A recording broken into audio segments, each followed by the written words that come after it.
Bon, on va commencer par le quotidien Réumi. Je ne sais pas si tout est en place. Réumi quotidien ce matin, on a la une de Réumi quotidien et ce sont les propos du professeur Ismaïla Madior Fall qui est le ministre garde des Sceaux. C'est le garde des Sceaux, ministre de la Justice. Voilà, c'est ça, c'est comme ça qu'on dit. Garde des Sceaux, ministre de la Justice. Ismaïla Madior Fall sur la mort de Fall Hussein qui dira clairement, ça c'est l'étudiant tué au niveau de l'université Gaston Berger, il ne s'agit pas de désigner des coupables. Mais plutôt, point de suspension. Donc la question, ce n'est pas de désigner des coupables. Ça, ce sont les propos de Ismaïla Madior Fall. Et puis on a une autre information, ça c'est Rebus Info. Barthélemy privé de visite pour désobéissance. Ah bon? Ah, c'est ce que nous livre le quotidien Réumi. Donc, pas de visite pour Barthélemy Diaz pour désobéissance. 2 manifestants tués par la police en Gambie, l'effet du voisinage avec le Sénégal. Ça, c'est ce que révèle Réumi quotidien ce matin. Et enfin, la tribune nous dit les lions dévorent les aigles blancs. Le Sénégal sauve l'Afrique. Je t'ai dit que le Sénégal a une responsabilité historique. Ça ne date pas de maintenant. Le Sénégal qui sauve l'Afrique. Le Sénégal sauva l'Afrique. Le saut de Macky Sall et son discours et la danse. Dans la danse. C'est ça la danse de 2018. Idrissa Seck, faire bloc derrière les lions. Ça, c'est ce qu'il a déclaré. Il faut faire bloc derrière les lions. Voilà. Non, en fait, il faut faire bloc derrière et les lions et ceux qui sont allés supporter les lions. Les lions. Ouais, non, non. Parce qu'il y a des gens qui ont quitté le Sénégal pour aller là-bas. Ils sont là-bas. Non, c'est des ambassadeurs du Sénégal à la Coupe du Monde. Tous. Mais maintenant, il faut faire bloc derrière ces gens-là. Hein? Parce qu'on est à Dakar, nous, on n'a que la télé. Hein? Eux, ils sont là-bas. Pour vivre ça en direct. Mais il dit hein? La présence de Macky Sall en Coupe du Monde là-bas. Et de Marième Faisal. Que Idrissa se prononce sur ça. Qu'est-ce qu'il en pense? Faisal que vous voyez ici. La première dame. Non, toujours aux avant-postes. Toujours aux avant-postes. Oui. Que nous révèle l'As quotidien. Mais l'As quotidien parle titre victorieux de la Pologne 2-1. Les Lions honorent l'Afrique. Honorent l'Afrique. Les Lions qui honorent. Les Lions qui honorent l'Afrique. Macky Sall jubile. À présent, je peux rentrer. Wakay Wagorway. Macky Sall. Wagorway. Non, Macky nandité international. Mais il y a également Malick Gakou.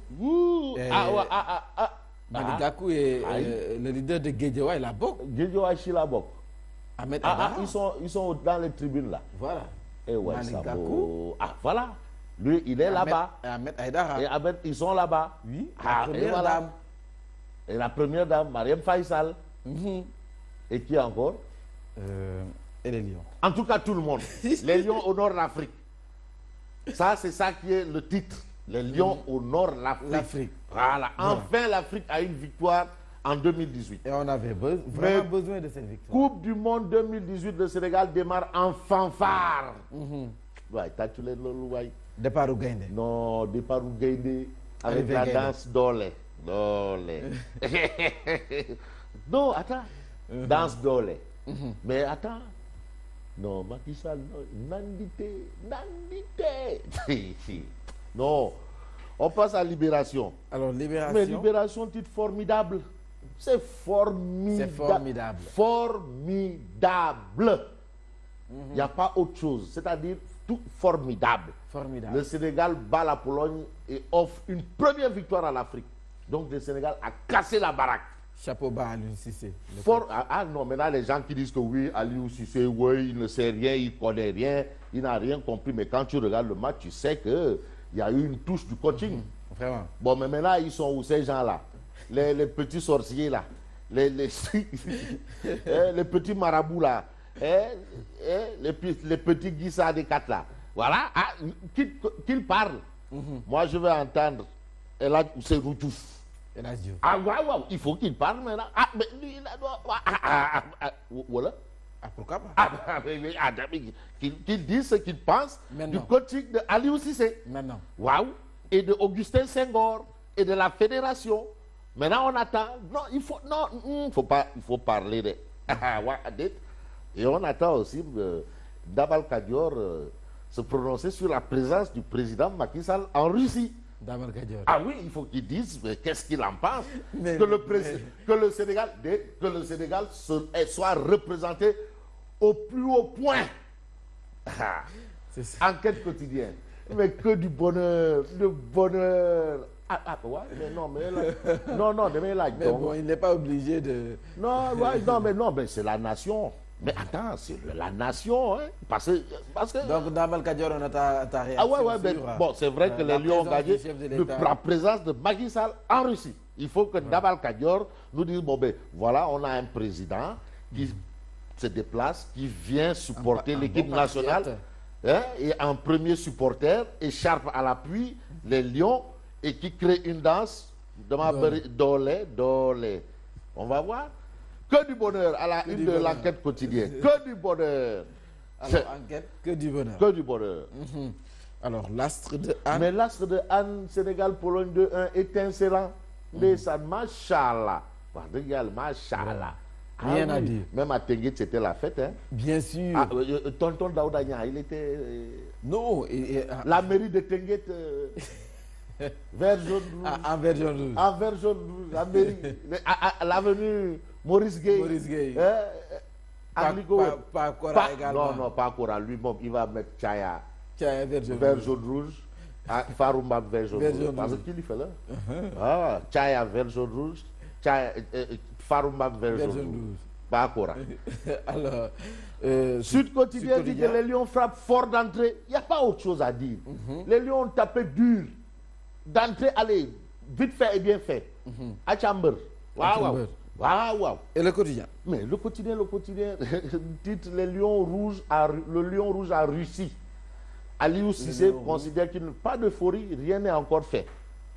Mais pour comprendre que Aliou Cissé kangam. Non, Aliou Cissé kangam, Maki Ndanan le. Mais Aliou Cissé kangam. Aliou Cissé kangam, Maki Ndanan.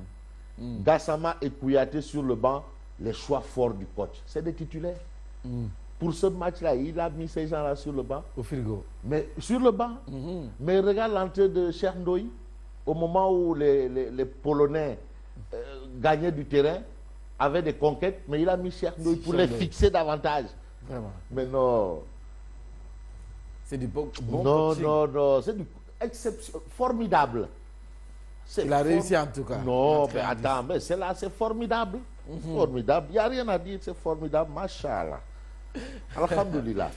Mais il faut qu'il parle. Hein. Bon. Les maîtres El Hadji Diouf et consorts. Non, pas maître El Hadji Diouf. El Hadji Ousseynou Diouf. Ah, ok. Oui. El Hadji Ousseynou Diouf. Waouh. Que le gars là, il ne s'est même pas contrôlé. Non, il doit parler. Il doit parler. Waouh. Est-ce qu'il va parler? Pourquoi pas? Il va parler. Bon, maintenant, Dabal Kadior, sur la présence du premier des Sénégalais. De l'État. Là-bas, au premier match, où l'Afrique allait laisser sa peau. Il dit, je ne vais pas laisser l'Afrique laisser sa peau. Qu'est-ce qu'il en pense? Mais l'Afrique a failli laisser ses plumes au mondial. Mais non, l'Afrique honorée par le Sénégal. Donc, on va dire quoi? Maudit.